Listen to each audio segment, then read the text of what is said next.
Hello dear listeners, welcome back to the History of Scotland podcast. My name is Fraser and as always I'm your guide on this enchanting journey through Scotland's rich and intrinsic past. Last time we took a rather atmospheric voyage exploring the intertwining histories of Scandinavian Scotland and its steadfast influence as we approached David I's reign. We discussed the Norse sagas, their aggressive incursions, and the remarkable blend of Scandinavian and Scottish cultures. We learned how the Orkney Islands became a centre of Norse power and how figures like King Magnus Barefoot asserted their dominance. The multifaceted nature of the relationship between the Scots and the Scandinavians provided a dynamic context in which David I would eventually ascend to power. Now, with the echoes of the Viking longships fading, we turn our attention to a king who would leave a remarkable mark on Scotland. That king is David I, a person who transformed Scotland from the vision he had into reality, changing the policies and courtly life in Scotland for the better. Today, we begin by exploring the view chroniclers and historians have on David. Then we will touch upon the early stages of his life, then over to his life at the English court in exile, then his marriage, and then finally becoming Prince of the Cumbrians. This episode sets the tone, introducing you to a future king who was not just a monarch, but a revolutionary in many respects. I did originally want David to be crowned by the end of today's episode, but the script was actually over 4,800 words long, so we're going to have to stop just on Alexander I's death and wait till next episode for him to be coronated as King of Scotland. So, as mentioned, the next episode will be about that, his early reign, a period brimming with political manoeuvrings leading up to the crowning moment of his coronation. We'll discuss the battles David faced, the revolts he had to quell, and understand the challenges of the adversaries that faced David I during his reign. We'll then journey through the Davidonian Revolution in the episode after, a transformative period that restructured Scotland's socio-political landscape. The episode after will be about the Scottish Church and its evolution that David helped start and carry on from his mother Margaret. Then the episode after the Scottish Church, we will get acquainted with the influential nobles, those who rose to prominence benefiting from David's policies and becoming the bedrock of Scottish nobility for generations. Bearing in mind, one of these noble families will be the De Bruce family, and we all know where they will end up. And then finally, of course, as all stories must have an end, we'll reflect upon the final chapters in its own episode, looking back on David I's reign and talk about the thorny issues of succession. So, before we start this next chapter, a heartfelt note on gratitude is in order, I think. The swell of 5-star reviews on Spotify and Apple Podcasts has been nothing short of incredible. It's exhilarating to know that our historical journey resonates with so many of you. We've now reached the #1 spot for Scottish History Podcast, a testament to your unwavering support and our shared passion. So, with the past echoing in our ears and the promise of adventures yet to come, are we ready to navigate the life and times of David I? Together, let's uncover the legacy of a king who in many ways sculpts Scotland we know today.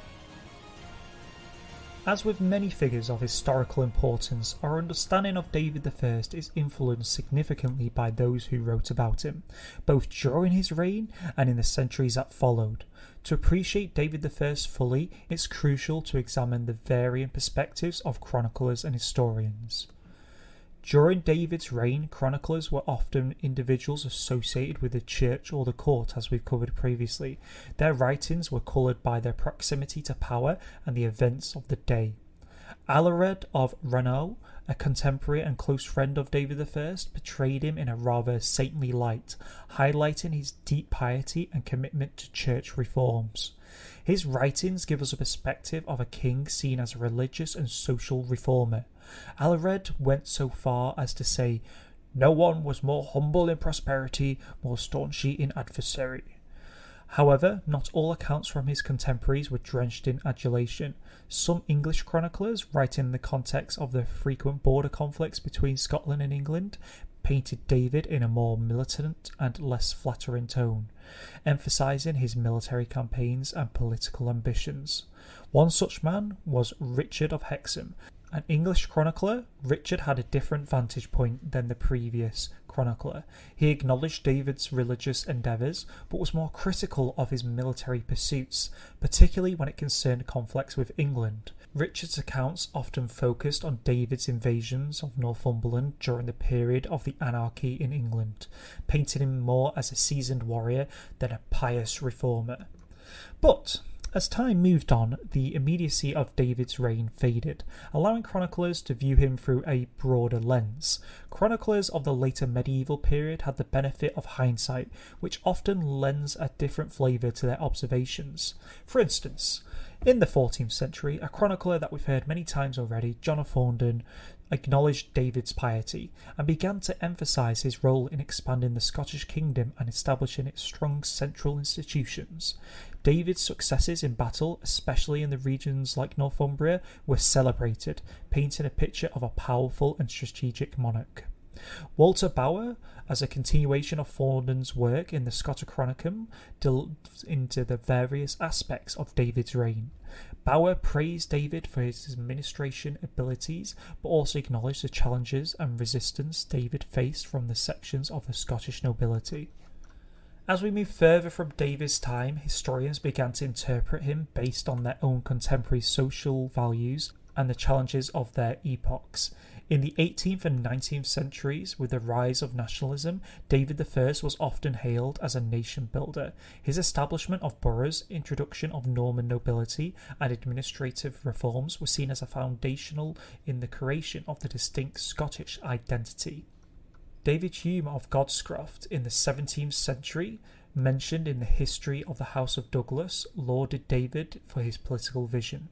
He praised David's establishment of the boroughs and the introduction of the Norman nobility, viewing these as foundational steps in carving a distinct Scottish identity. William Sken from the 19th century was influenced by nationalism and is evident in his writings. While he hailed David as a nation builder, Sken also lamented the decline of Gaelic culture and traditions during his reign. G.W.S. Barrow in the 20th century, a modern historian, joined both views with a more comprehensive one. While acknowledging David's administration brilliance, Barrow also emphasised the complexities, including the challenges of Angelicization and its implications for Gaelic Scotland. The 20th century, with its emphasis on social history, saw historians critiquing David for the displacement of Gaelic culture, suggesting his reign marked a shift towards Anglo-Norman customs at the expense of native traditions. But the modern Scottish view of David I is a blend of respect and introspection. While he's credited with laying down the bedrock for many of Scotland's institutions, there's also recognition of the complexities of his reign. He's often remembered for his piety, evident in the establishment of the many monasteries during his reign. However, the debates around his influence on the Gaelic culture persist. In an age keenly aware of cultural preservation, some view David's reign as a period of Angelicization, while others see it as a necessary evolution that solidified Scotland's place on the European stage. Personally, I prefer the latter, and I see it as a necessary evolution. David I's reign, as viewed through the ever-shifting lens of chroniclers and historians, is a testament to the multi-layered nature of history. On the one hand, he is a devout king, the Saint Sir of the Crown, as Walter Scott famously put it, pointing to his deep religious convictions, but also suggesting that his piety might have been burdensome for the nation. On the other hand, he is the statesman, the warrior, the nation builder, but one thing remains clear: David I left an indelible mark on Scotland. Whether viewed as a saintly king, a savvy political operator, or a cultural transformer, his reign is a pivotal chapter in the annals of Scottish history, continually inviting reflection, admiration, and debate. Now, with the boring bit out of the way, let's carry on with our chronological narrative, shall we? Well, sort of. Let's wind the clock back to a time when David was just being born. David I's journey from a young Scottish prince to an influential king is nothing short of a captivating tale, framed against the backdrop of a medieval Britain with its myriad of political complexities and transformative culture shifts. Born in 1084 AD, David arrived in a period teeming with political intrigues and a growing Anglo-Norman influence. He took his first breath in the hallowed grounds of Dunfermline, an ancient heartland for the Scottish monarchs, just like his older brother Alexander.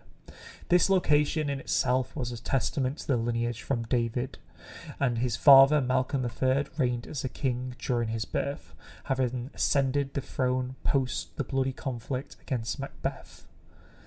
In 1093 AD, David's life, along with that of his siblings as we know, was cast into uncertainty when tragedy befell the Scottish royal family. As we recall from our previous episodes, his father, King Malcolm I, Malcolm Canmore, met his end at the Battle of Alnwick, a brutal confrontation against the Normans. Within months, his mother, the saintly Queen Margaret, succumbed to her grief, leaving behind a grieving brood of children. Now, the death of David's parents created a power vacuum that his uncle, Donald Bane, was eager to fill, as we know. Sensing the threat he posed, Edgar, the maternal uncle to David and a pivotal figure in his own right, he orchestrated a daring escape. Under Edgar's watchful eye, the young children, including David, fled south to the safest shores, escaping the clutches of their ambitious uncle, this land being the English Norman court. It was at the English court that David found a semblance of stability and protection. His sister, as we remember, known as Matilda, but was known as Edith, had wed King Henry I of England, which made David the brother-in-law to the English monarch. The bond between David and the English royal couple was profound, Henry recognising the political advantage of keeping a potential Scottish king under his wing. It ensured David would receive the best of care and education.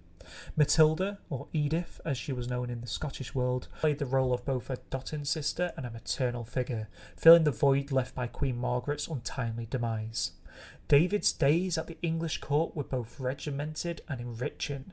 Starting with matins and prayers, he would later be ushered into sessions of learning. His subjects ranged from Latin to ecclesiastical studies to matters of statecraft and governance. Henry I, known for his administrator's prowess, took a keen interest in his young brother-in-law's development.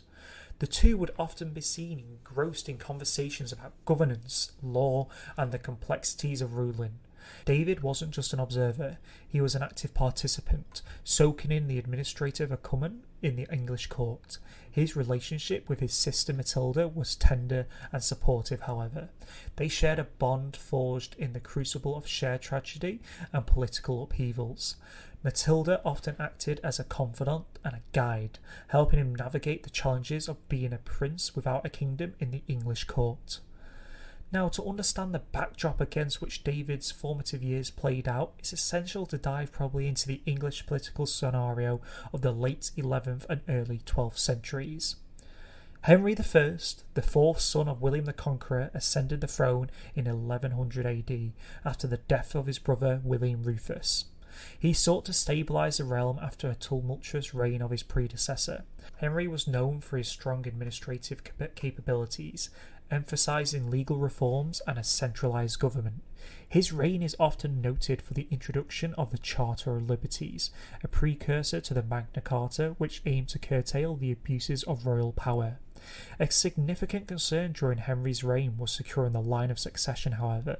His only legitimate son, William, perished in the White Ship disaster of 1120, a catastrophe that threw the succession into uncertainty.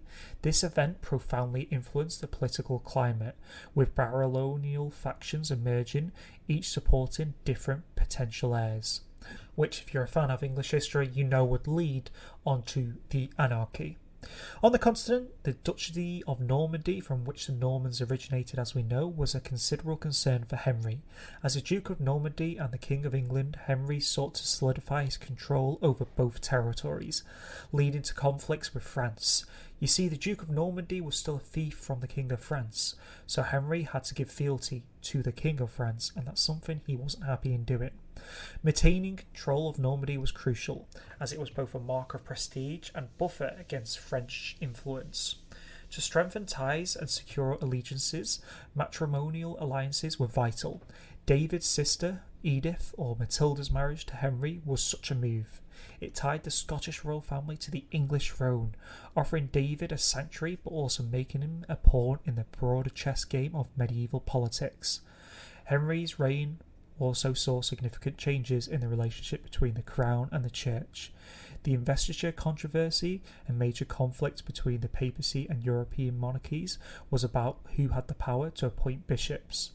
While this had peaked under Henry's predecessors, it was during his reign that resolutions began to emerge, with the king having a say in the ecclesiastical appointments, but refraining from certain religious ceremonies.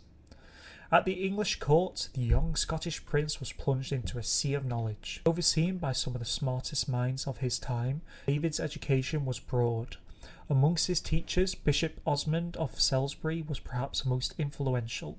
Under his tutelage, David delved into deep Latin scriptures, theological debates, and matters of statecraft.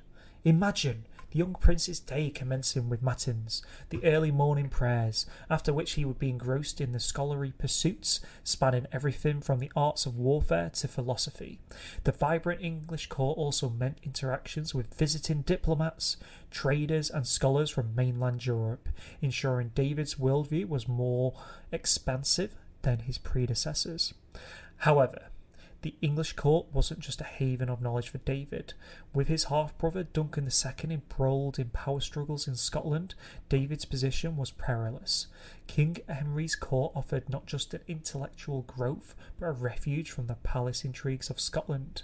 His presence there was both strategic and protective. David's years in England coincided with the zenith of Norman influence. The administrative acumen of Normans and their ecclesiastical and architectural marvels like the cathedrals and castles and the atrocities of feudalism left an indelible mark on David.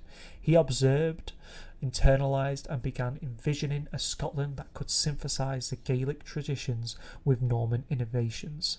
David's youth in the vibrant English court wasn't devoid of romantic hues. Although his marriage to the Countess of Huntingdon would later come, he was forged in the political anvils whispered from the corridors of history that suggest potential courtships.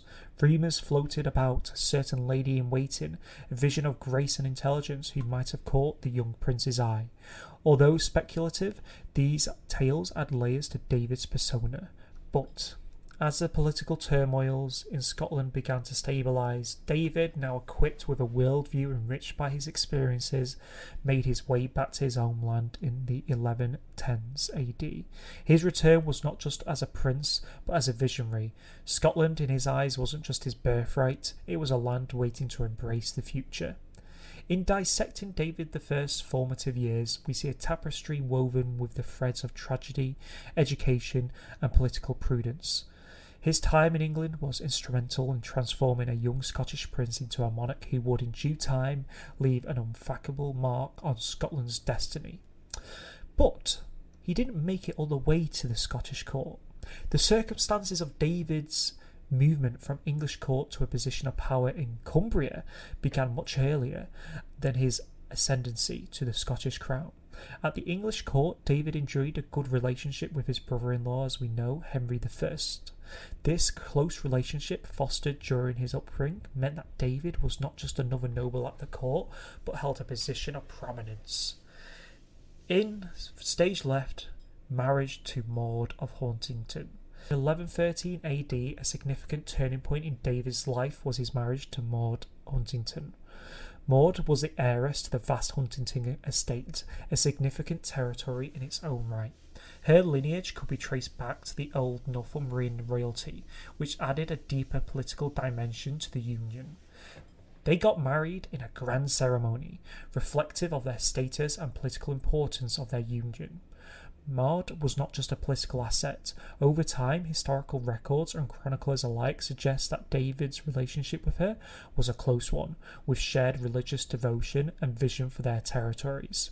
Together, they would go on to have 4 children, showcasing a stable family life like his own mother, Margaret, and his own father, Malcolm. But their eldest child, Malcolm, would later become Malcolm IV of Scotland, but we'll expand upon David's and Maud's children in the next episode. Upon their marriage, David assumed the title of Earl of Huntingdon. As an earl in the English system, David was responsible for the administration, defence and governance of the Huntingdon territories. It also meant he was part of the broader English political machinery, attending councils, providing military aid when required, and being involved in the decision-making process at a royal level. Being the Earl of Huntingdon was not just about overseeing a region, it was a significant step up in the feudal hierarchy. It also offered David a unique position as a bridge between the Scottish and English realms, given his Scottish royal blood and the English title. The responsibilities and experience David gained during this period further prepared him for the more significant roles he would assume in later life. With Maud's inheritance, David had claims over parts of the old Northumbrian kingdom as well, especially the region referred to as the Land of Cumbria. In 1114 AD, his elder brother, King Alexander I of Scotland, recognised David's rulership over this territory, making him the Prince of the Cumbrians. As the Prince of the Cumbrians, David's rule was characterised by 2 main principles: Norman-style reforms and a foundational commitment to Christianity, a prelude to his rule in Scotland and how he would change the Scottish court to a Norman-style one. David's time at the English court greatly influenced his rulership style. He introduced Norman-style governments to his lands, restructuring the Cumbrian territories according to the feudal model. This not only centralised power, but also allowed for greater economic extraction and management. David was also, like his mother, a devout Christian, and his reign in Cumbria was marked by religious reform. He founded monasteries and provided lands and charters to various religious houses, reflecting the deep intertwining governance and religion during this period. Notably, David founded the Augustinian Priory at Carlisle, emphasising his commitment to the church. On this, David laid the groundwork for boroughs in Cumbria, which were fortified settlements that played vital roles in trade, governance and defence. They were critical in establishing the authority of the monarch and ensuring economic prosperity. David sought to expand his territories further into the southern parts of the old Northumbrian kingdom, eyeing the region between the rivers Tweed and Tees.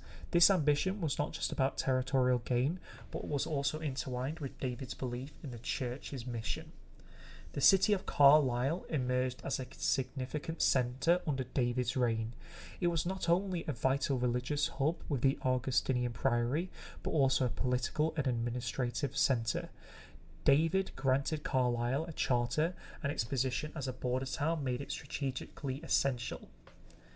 David I's rule as the Prince of Cumbrians can be viewed as a foundational phase for his later kingship in Scotland. The principles and policies he initiated in Cumbria were later expanded and refined during the time as King of Scotland. His commitment to the church, the introduction of Norman governance, and his military and strategic acumen were all tested and honed during this period. David was not just a regional lord, he was a prince with ambitions that extended beyond Cumbria's borders. His efforts to intertwine the governance with religious institutions, his strategic establishment of boroughs and his military ventures all set the stage for the rulership style that was both innovative and deeply rooted in the broader European context of the 12th century. His reign in Cumbria was also significant for the relationships and networks he built. The alliances he formed, the loyalties tested, and the conflicts navigated during this time played crucial roles in the subsequent phases of his rulership, especially as he took on the mantle of the Scottish kingship later on. Now, if we cast our mind back to Scotland Alexander I, who was the King of Scotland, ruled from 1107 to 1124 AD. Though he held the crown, he faced a significant issue: the lack of a direct heir. The lineage and continuity of the monarchy were of paramount importance, and the absence of a clear successor always raised the spectre of political instability. With each passing year, concerns over what would happen after Alexander's death grew. When Alexander I passed away in 1124 AD, Scotland was immediately thrust into uncertainty. Alexander had died childless, leaving no heir to the throne. While David, as Alexander's younger brother, was a logical choice, succession in medieval Europe was not always a straightforward affair. David's claim to the heir of the Scottish kingdom was questionable at best. David was the youngest of 8 sons of the 5th from last king. 2 more recent kings had produced sons: William Fitzduncan, son of King Donald II, and Malcolm, illegitimate son of the last king of Alexander, which I did forget to mention, so sorry about that, but regardless, both preceded David in terms of the slowly emerging principles of primogeniture. These are people David will have to overcome before he can step onto the throne of Scotland, especially Malcolm. As Malcolm was the illegitimate son of Alexander, he himself had a questionable stake in the game. Being an illegitimate son, he wasn't the first person to inherit the Scottish throne because he was illegitimate. But do you bring it to an illegitimate son, or do you bring the throne to a brother? That was the question of the Scottish nobility at the time. And a certain Henry I isn't done. He hasn't staked all this time in developing a relationship with David for David just to not ascend the Scottish throne.